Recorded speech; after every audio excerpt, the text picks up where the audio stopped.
Hello everyone, my name is Jonathan Muller. I'm the author of CLOAK of Summoning and over 170 other novels since 2011.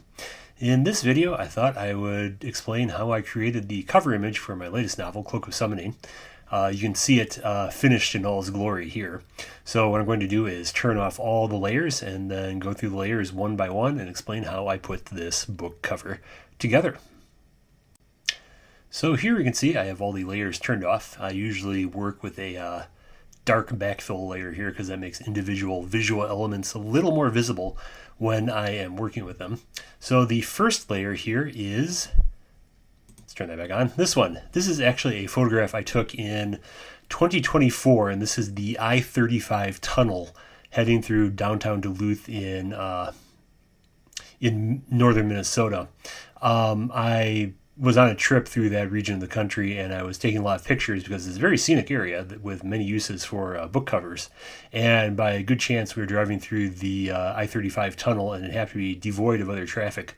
So I was able to snap this picture of it. Don't worry, automotive safety advocates, I was in the passenger seat at the time and not driving. You see that the green distortion comes from the various visual effects I applied to it. I didn't quite want that sodium yellow look to it, so I applied a bit of a blur, turned it black and white, and adjusted the color balance to turn it green. And that is a good background for our book cover image here.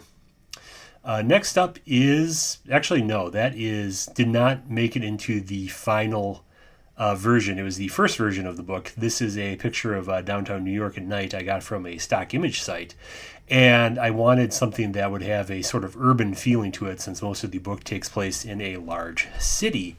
And I thought about using a city image like this at night, but as you can see, there's a lot of very distracting background light there that would detract from the overall balance of the image and frankly would be hard to work with. So I abandoned that in favor of this tunnel, which, as you know, an I-35 or an interstate tunnel heading through a downtown city is definitely the right sort of urban feeling I want for the book. Next up is a color lookup layer that adds a night tint to it, making it look like this is at night. Our next layer will be a back glow that will appear behind the character figure and help make her more prominent and stand out against the background. It looks a bit weird by itself, I know, but it'll look better in a little bit. Next up is a space warp distortion layer.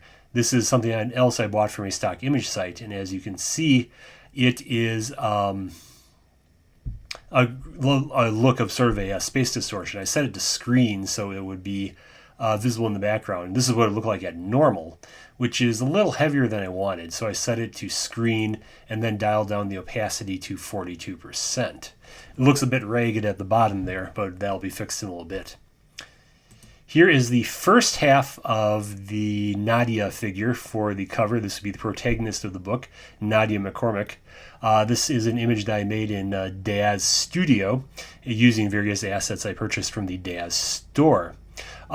This has the adjustment, it's darker and the contrast is a bit sharper to help create the illusion of light and shadow, as we will see shortly. This is the layer on top of it, and this has a sort of fire color overlay attached to it as a clipping mask.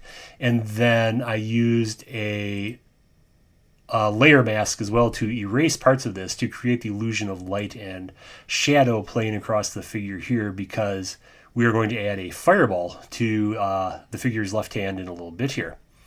Here is the first component of the fireball, an image of a science fiction sun I bought from another stock photo site. Followed by a overlay of fire to give it the illusion of a fireball, and that came from yet another stock image site.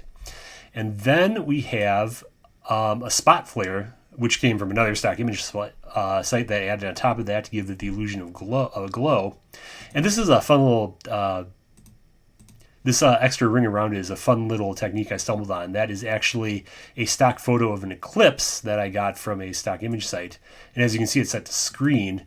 And on normal, you can see it's very obviously an eclipse picture. But if you set it to screen, then it creates a neat little halo around the fireball. And I think that's a good visual effect. Next up is the marquee. This is just a darkening of the bottom of the image, I created that using the marquee tool, the fill tool, and then the Gaussian blur, and I set it down to 75%, so that darkens the bottom of the image and will make the text stand out a bit more as we add that shortly. So let's add the text here.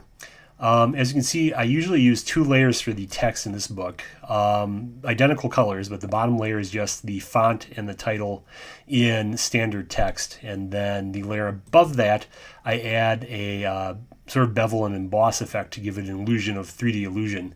And I do it in a double layer like this because I think it looks a little fuller and a little better with the double layers like that. It's not very noticeable. I've been turning it on and off here, and you probably can't see it very well, but I think it looks better, and subconsciously readers will pick up on that. I did the same thing with summoning, and you can see that it's actually a bit more noticeable, the extra fuller effect with the extra layer there with this one. Then the of is small enough that there's really no point in beveling and embossing it, especially since it's sandwiched between those 2 bigger names. Cloak Mage number 14, this is the 14th book in the series, and so the series number goes up there as an aid to readers. And then the author name at the bottom, which is small enough that I didn't feel the need to do the bevel and emboss thing. So there we go. That is the complete book cover for Cloak of Summoning.